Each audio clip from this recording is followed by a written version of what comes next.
Taste the Daily.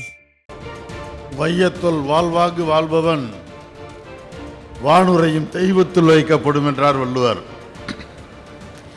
அந்த வகையில் இன்றைக்கு வையத்திலே வாழ்வாங்கு வாழ்ந்து இன்றைக்கு மக்கள் மறைந்து வானுலகிலே தெய்வமாக வீற்றிருக்கின்ற நமது இருபெரும் தலைவர்கள், கலை நிறுவன தலைவர் புரட்சி தலைவர் எம்ஜிஆர் அவர்களையும் அதனை அடுத்து தமிழகத்திலே அனைத்து இந்திய அண்ணா திராவிட முன்னேற்ற கழகத்தை இந்தியாவிலேயே மூன்றாவது பெரிய இயக்கமாக வளர்த்தெடுத்த கழகத்தை கட்டி காத்து வந்த நமது இதயம் புரட்சி தலைவி அம்மா அவர்களும் இருவரும் மறைந்து இன்றைக்கு வானுலகிலே தெய்வமாக வீற்றிருக்கின்ற அந்த இருபெரும் தலைவர்களையும் வணங்கி அன்பார்ந்த இந்த பொதுக்குழுவுக்கு சிறப்பான வரலாற்று சிறப்புமிக்க இந்த பொதுக்குழுவை சிறப்பாக ஏற்பாடு செய்து அதற்கு தலைமையேற்று நடத்தி கொண்டிருக்கின்ற நமது அருமை கழகத்தினுடைய அவைத்தலைவர் அவைத்தலைவர் அவர்களே, இங்கே எழுச்சி இறுதியாக கழக தொண்டர்களுக்கும் மக்களுக்கும் செய்திகளை எல்லாம் சொல்லுகின்ற வகையிலே மிக எதிர்பார்ப்போடு இங்கே கூடியிருக்கின்ற நமது மக்களும் உங்களுடைய எதிர்பார்த்து கொண்டிருக்கின்ற உரை, கழக தொண்டர்களும் எதிர்பார்த்து கொண்டிருக்கின்ற உரை இன்றைக்கு நமது அருமையின் பொதுச் செயலாளர் அருமையின் எடப்பாடியார் அவர்களுடைய உரையை உங்களோடு நாங்களும் அவளோடு கேட்பது வேண்டும் என்பதற்காக முதலிலேயே இன்றைக்கு அவருடைய எங்களுடைய நேரத்தை அவருக்கு கூடுதலாக ஒதுக்கி கொடுத்து அதே இங்கே சுருக்கமாக என்னுடைய கருத்துக்களை சொல்வதற்கு முன்பாக இங்கே வருகை புரிந்திருக்கின்றார். எனக்கு இங்கே பேருரை ஆற்றவிருக்கின்ற எழுச்சியுரை ஆற்றவிருக்கின்ற கழகத்தினுடைய ஆற்றல் மிகுந்த பொதுச் செயலாளர் அருமையன் எடப்பாடியார் அவர்களே, மற்றும் இங்கே வருகை புரிந்திருக்கின்ற கழகத்தினுடைய துணை பொதுச் செயலாளர் மற்றும் வருகை புரிந்திருக்கின்ற நமது கழகத்துடைய தலைமை கழகங்களின் பொறுப்பாளர்களே, பொதுக்குழு உறுப்பினர்களே, இங்கே வருகை புரிந்திருக்கின்ற சிறப்பு அழைப்பாளர்களே, உங்கள் அனைவருக்கும் எனது பணிவான வணக்கத்தினை தெரிவித்துக் கொள்கின்றேன். இன்றைக்கு இந்த திராவிட முன்னேற்ற கழகம் ஆட்சிக்கு வந்து ஏறத்தாழ 3.5 ஆண்டு காலம் ஆகிவிட்டது. இந்த 3.5 ஆண்டு காலத்தின் ஆட்சிக்கு வந்ததற்கு பின்பு இன்றைக்கு எந்த ஒரு ஆட்சியும் இவ்வளவு குறுகிய காலத்தில் இவ்வளவு வெகுஜன விரோத ஆட்சியாக இதுவரை தமிழ்நாட்டிலே மக்கள் விரோத ஆட்சியாக எந்த ஆட்சியும் அமைந்ததில்லை. இந்த 3.5 ஆண்டு காலத்திலேயே மக்கள் விரோத வெகுஜன ஆட்சி என்ற பெயரை பெற்றிருக்கின்ற இந்த திராவிட முன்னேற்ற கழகத்துடைய ஆட்சியை இன்றைக்கு மக்கள் எப்பொழுது தேர்தல் வந்தாலும் அதை தூக்கி எறிய வேண்டும் என்று முடிவு செய்திருக்கின்றதை நாம் கண்கூடாக பார்த்து கொண்டிருக்கிறோம். இன்றைக்கு இருக்கின்ற சூழ்நிலையிலே அடுத்து நிச்சயமாக எப்பொழுது தேர்தல் வந்தாலும் 2026 நமது புரட்சி தமிழர் எடப்பாடியார் அவர்கள் தலைமையிலே நிச்சயமாக தமிழகத்திலே ஒரு நல்ல ஆட்சி, மீண்டும் புரட்சி தலைவர் எம்ஜிஆருடைய ஆட்சி, புரட்சி தலைவர் அம்மாவுடைய பொற்கால ஆட்சி அமையும் என்பதை மக்களே இன்றைக்கு பேசத் தொடங்கி இருக்கிறார்கள். இந்த மீண்டும் என்றைக்கு தேர்தல் இருந்தாலும் அனைத்து இந்திய அண்ணா திராவிட முன்னேற்ற கழகம் அதன் எடப்பாடியார் அவர்கள் தலைமையிலே ஆட்சி அமைவது உறுதி என்ற நிலையை இன்றைக்கு ஓரளவு திமுக உணரத் தொடங்கி இருக்கிறது. அதனுடைய வெளிப்பாடுதான் எப்படியாவது தடுத்து நிறுத்த வேண்டும் என்ற குறுகிய எண்ணத்திலே திமுக நம்மளை விட பொதுமக்களை விட திமுகவினருக்கு மிக நன்றாக தெரியும், அடுத்த தேர்தல் வந்தால் அது எடப்பாடியார் தான் முதலமைச்சர் என்பது அவர்களுக்கு தீர்க்கமாக தெரியும். அதற்காகத்தான் இன்றைக்கு குறுக்கு வழியை கையாண்டு இன்றைக்கு எப்படியாவது கழகத்தை வீழ்ச்சி அடைய செய்ய வேண்டும், அல்லது கழக தொண்டர்கள் இன்றைக்கு எழுச்சியோடு இன்றைக்கு அருமையான எடப்பாடியார் தலைமையிலே மிக உற்சாகமாக பணியை தொடங்கி இருக்கிறார்கள். அந்த அளவிற்கு எங்கு பார்த்தாலும் அவருடைய நாங்கள் கழகத்தை களப்பணியாரியிலே நேரடியாக சுற்றுப்பயணம் சென்று பார்த்தோம்.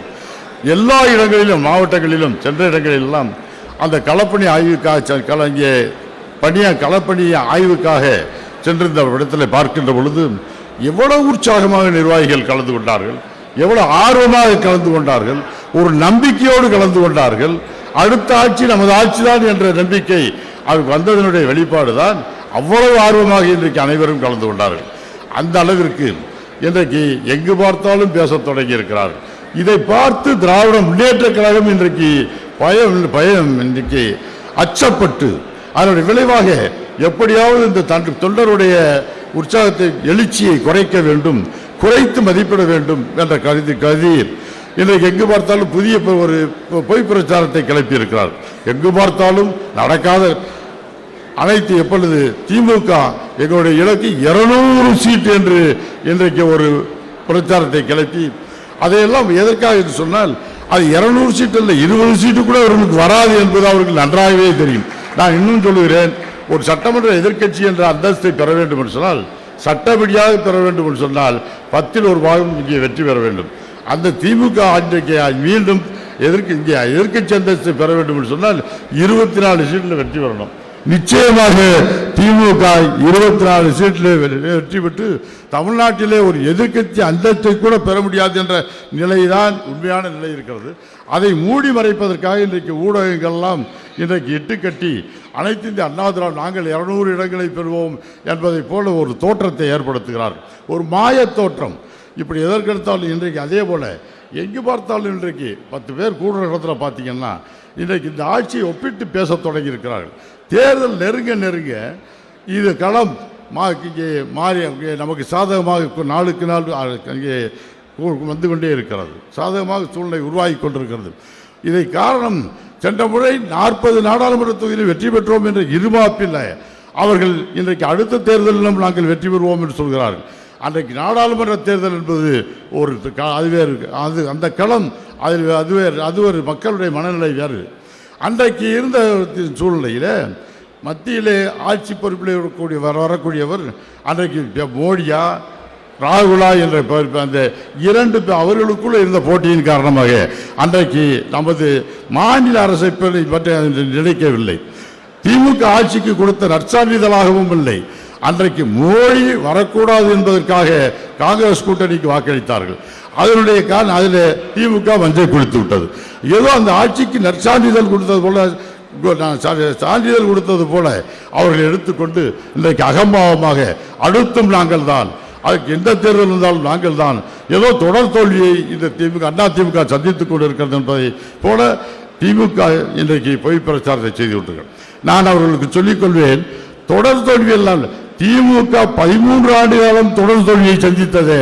அந்த அப்படி மோசமான தோல்வியை சந்தித்த 13 ஆண்டு காலம் தலையெடுக்க முடியாத அளவிற்கு வீழ்ந்து கிடந்த திமுகவே இன்றைக்கு நிமிர்ந்து உட்கார்ந்து மீண்டும் ஆட்சி பொறுப்பிற்கு வந்திருக்கின்ற பொழுது நாம் வருவதற்கு எவ்வளவு நாளாகும்? இன்னும் மிக விரைவிலேயே நிச்சயமாக அனைத்து இந்திய அண்ணா திராவிட முன்னேற்ற கழகம் மீண்டும் ஆட்சி பொறுப்பிற்கு வரும். அதற்கு முன்பாக அவர்கள் இன்றைக்கு வண்டியும் ஒரு நாள் ஓடத்தில் ஏறும், ஓடமும் ஒரு நாள் வண்டியில் ஏறும் என்பது இன்னைக்கு எதிர்கட்சியும் ஒரு நாள் ஆளுங்கட்சி ஆகும், ஆளுங்கட்சியும் ஒரு நாள் எதிர்கட்சி ஆகும் என்ற நடைமுறை உண்மையை கூட மறந்துவிட்டு இந்த திமுகவினர் நாம் நிரந்தரமாக அவர்கள் ஆட்சியில் இருக்கப் போவதை போல இன்றைக்கு அவங்க பிரச்சாரத்தை கட்டவிழ்த்து விட்டிருக்கிறார்கள். அதே சமயத்தில் சட்டமன்றத்தில் மக்களுடைய பிரச்சனைகளை எதிர்கட்சி தலைவர் அருமையான எடப்பாடியார் அங்கே எழுப்புகின்ற பொழுது அவர்களால் இங்கே அவர்கள் அதற்கு பதில் சொல்ல திக்கல், அதற்கு திராணி இல்லை, தெம்பில்லை, வக்கில்லை, வகை இல்லை. ஆனால் அங்கே அவருடைய பேச்சுக்கு வெளியிலே எதிர்கட்சி தலைவருடைய பேச்சுக்கு நான் இங்கே பதில் சொல்ல மாட்டேன் சொல்லுகின்ற ஆணவம் பிடித்த முதலமைச்சராக இன்றைக்கு காரணம் ஸ்டாலின் இருந்து கொண்டிருக்கிறார்.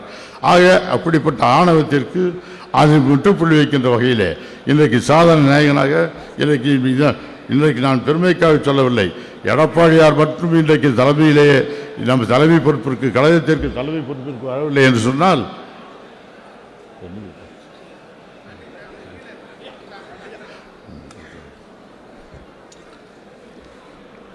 இன்றைய சூழ்நிலையில் எடப்பாடியார் அவர்கள் மட்டும் இந்த இயக்கத்திற்கு தலைமை ஏற்கவில்லை என்றால் நிச்சயமாக திமுக அவர் நினைத்ததை சாதித்திருப்பார்.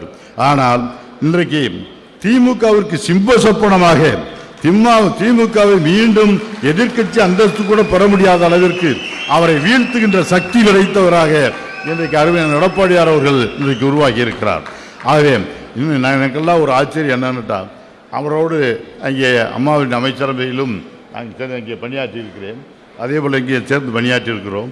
ஆனால் அன்றைக்கெல்லாம் அவருக்கு நெடுஞ்சாலைத்துறை அமைச்சராக அன்றைக்கு இருந்தார், நாங்களும் சக அமைச்சராக இருந்த பொழுதெல்லாம். ஆனால் உண்மையிலேயே ஒரு ஆச்சரியம் என்னன்னு சொன்னால், இவ்வளவு பெரிய திறமையை இப்பொழுது அவருடைய எதிர்க்கட்சி தலைவர் ஆனதுக்கு இவ்வளவு பெரிய திறமையை எங்கே மறைத்து வைத்திருந்தார், எப்படி வைத்திருந்தார்னு எங்களுக்கே தெரியல. அப்படிப்பட்ட அவர் அந்த அளவிற்கு எவ்வளவு பெரிய ஆற்றல் மிகுந்த திறமை இன்றைக்கு இங்கே சட்டமன்றத்தில் பார்த்தா தெரியும்.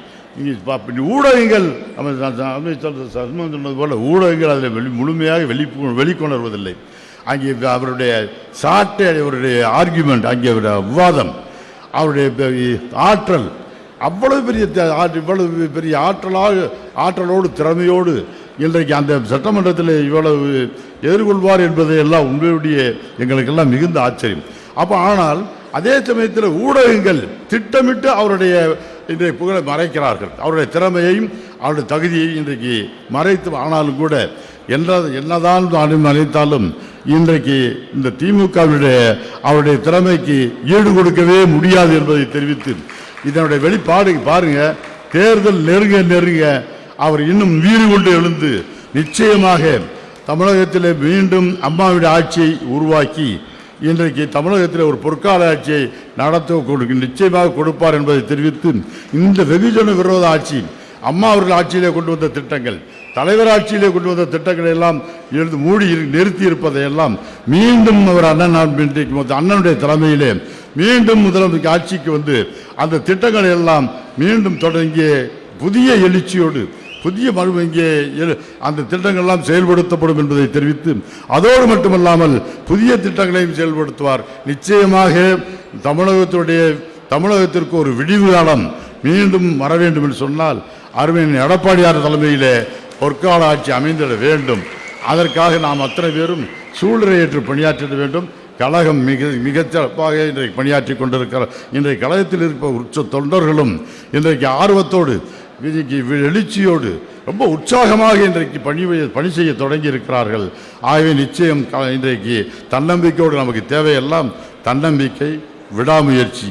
ஆகவே தெய்வத்தால் ஆகாதனும் முயற்சி தன் மெய்வேர்த்த கூலி தரும் என்றும் சொல்வார்கள். அந்த அளவிலே ஒரு முயற்சி எடுத்து நான் தொடர்ந்து முயற்சி எடுத்தால் அருமையின் எடப்பாடியார் அவர்களை முதலமைச்சராக்கு வரை நாம் ஓய மாட்டோம், உறங்க மாட்டோம் என்று சூழ்நிலையேற்று பணியாற்றினால் நம்மை வீழ்த்துவதற்கு யாரும் இல்லை என்பதை தெரிவித்து நிச்சயமாக 2026 அருமையின் எடப்பாடியார் தலைமையிலே ஒரு நல்ல ஆட்சியை உருவாக்குவோம் என்று தெரிவித்து இந்த வாய்ப்பினை வழங்கிய அருமையின் எடப்பாடியார் அவர்களுக்கு எனது நன்றியினை தெரிவித்து விடைபெறுகிறேன். நன்றி, வணக்கம்.